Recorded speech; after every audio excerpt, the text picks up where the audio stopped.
to James King.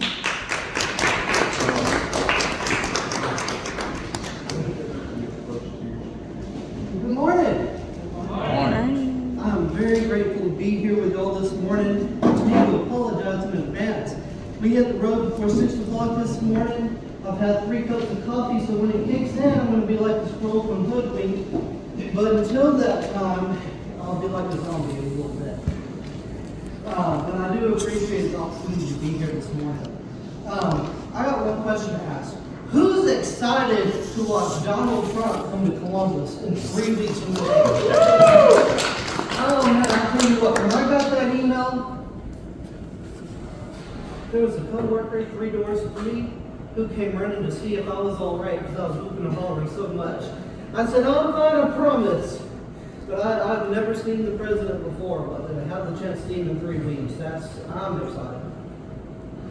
My wife says I should get started with a joke, but I take after my father with my sense of humor, and I want every vote I can get, so maybe I shouldn't do that. But on the bright side, unlike my father, I still have my full head of hair. And a little bit about me. I was born and raised in Columbus. I graduated from Jordan Vocational High School in 2015.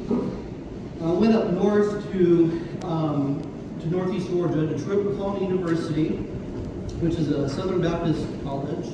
I graduated in 2019 and stayed in that area in White County, Georgia. Met the love of my life in 2020. 2019. Actually, 2019, I apologize. She's back there, so I'll have a long car ride to hear about that mistake. I'm currently serving as the minister of youth and worship for a Baptist church. And God's been really good to me and my wife, especially the last year. We've been through a lot, but I cannot begin to praise the Lord enough. In 2017, well, actually, let me back up a little more. In 2015, my grandfather, who was a World War II veteran, and I thank the gentleman in the back for being here today. But my grandfather and I started having conversations about the state of our country under Barack Obama. And one day my grandfather told me, he said, "James, I appreciate these talks with you, but I really think you ought to stand up and do something about it. It's one thing to speak and it's another thing to act." So in 2017, I created Young Republicans in Northeast Georgia, and I chaired that organization until 2022. While I was the chairman of Young Republicans in Northeast Georgia, we partnered with a lot of county chapters to organize grassroots efforts and get out the vote efforts. We were the most active YR chapter in the state for several years with all of the events and the get out the vote efforts that we were having. In 2020, I became a county officer in the White County Republican Party and the assistant secretary of the 9th District Republican Party. I left both of those, actually I resigned from all 3 positions in 2022 when I qualified to run for White County Board of Education. The reason I qualified to run for White County Board of Education is because in 2021, almost 2 years ago to date,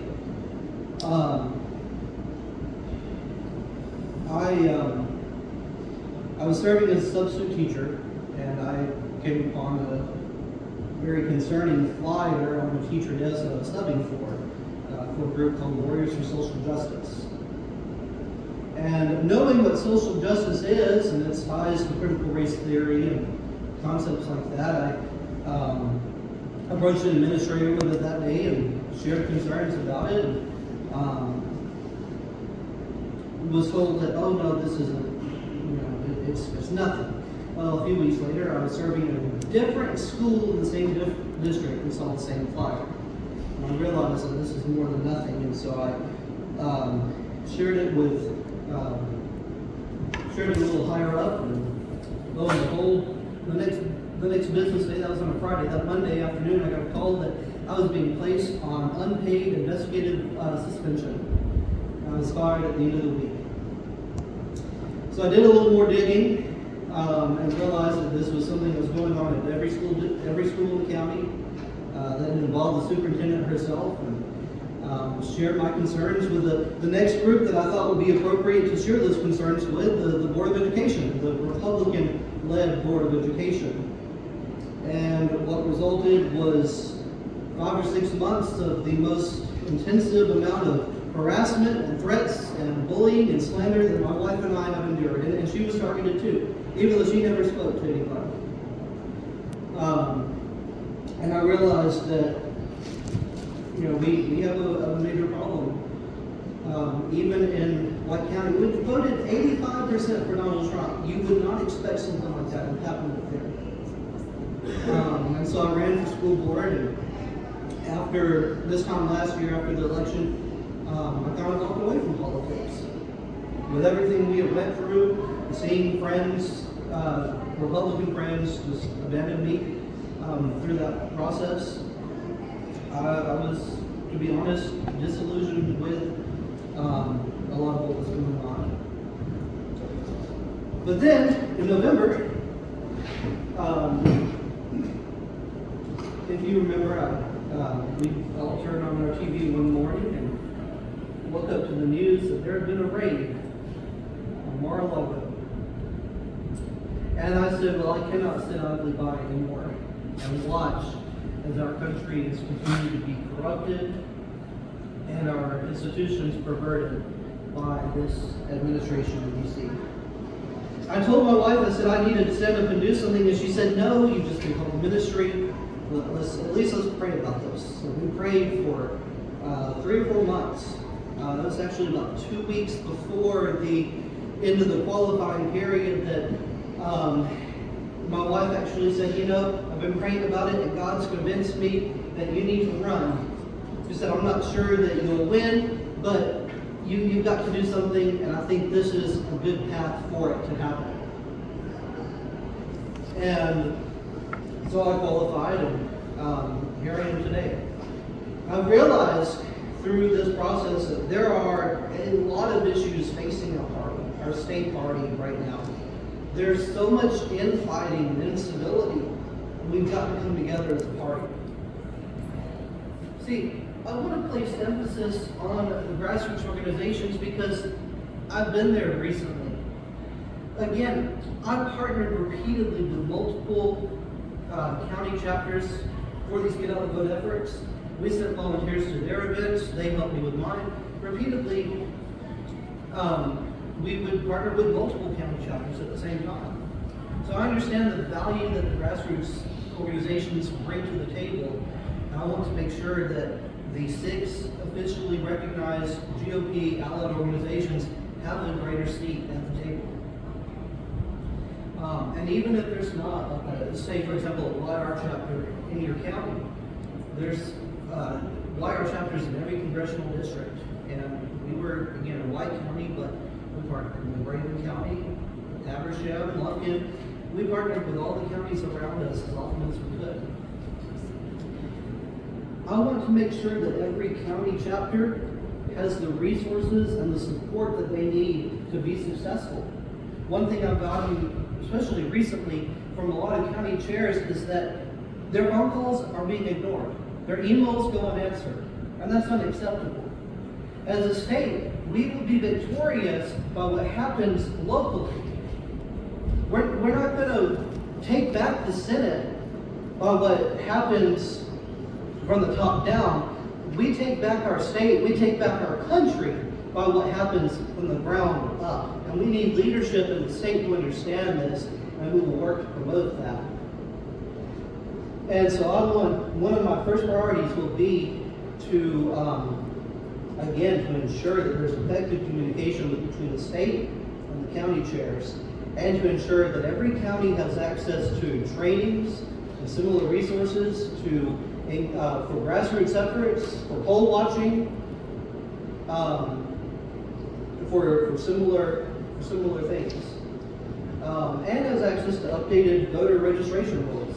There's been 2 chairmen who have said that their rules are at least 10 years old. Now that's unacceptable. And then the third thing I want to do is to emphasize greater communication directly to the people of our state. One thing I learned the hard way when I was fighting Warriors for Social Justice is that we cannot rely on the media to accurately or even fully convey our message. We can't depend on 30-second or minute ad spots. We've got to get involved in our community. Like the lady was speaking about a few minutes ago.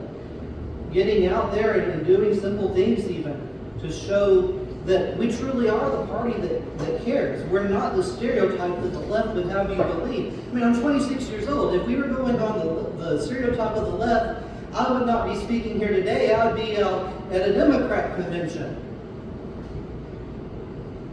But I was blessed to have strong parents and grandparents who raised me right. And we've got to overcome those stereotypes as a party. And so those are the three reasons I'm running. And I appreciate, again, being invited here today. And does anybody have any questions for me? Is that I agree with you. The state, as being a chairperson, I could not get anything. We're blessed to be in the 10th district. James Cooper helps a lot. That's who I called a lot, got a lot of help. State, we did have a one training, and we're supposed to have others, but it was our district that worked for us to chase absentee ballots and stuff. So I totally agree with you. We need help with the grassroots effort. And if that's what you're gonna do, you got my vote. Well, again, it's not just hollow words from me. My actions back that up. It is what I sincerely believe that victory starts when we work together. Any other questions? So you guys are you going to be able to do the have the time to go to meeting the assistant treasurer? I'm not sure exactly what time constraint is with The assistant secretary. Assistant secretary. And yes, ma'am. I never commit to anything halfway. I know that some of y'all have been bombarded with emails from me. I do apologize for that, but that's the best way to get information about me. But I say that to say again, I don't do anything halfway. I go full in or when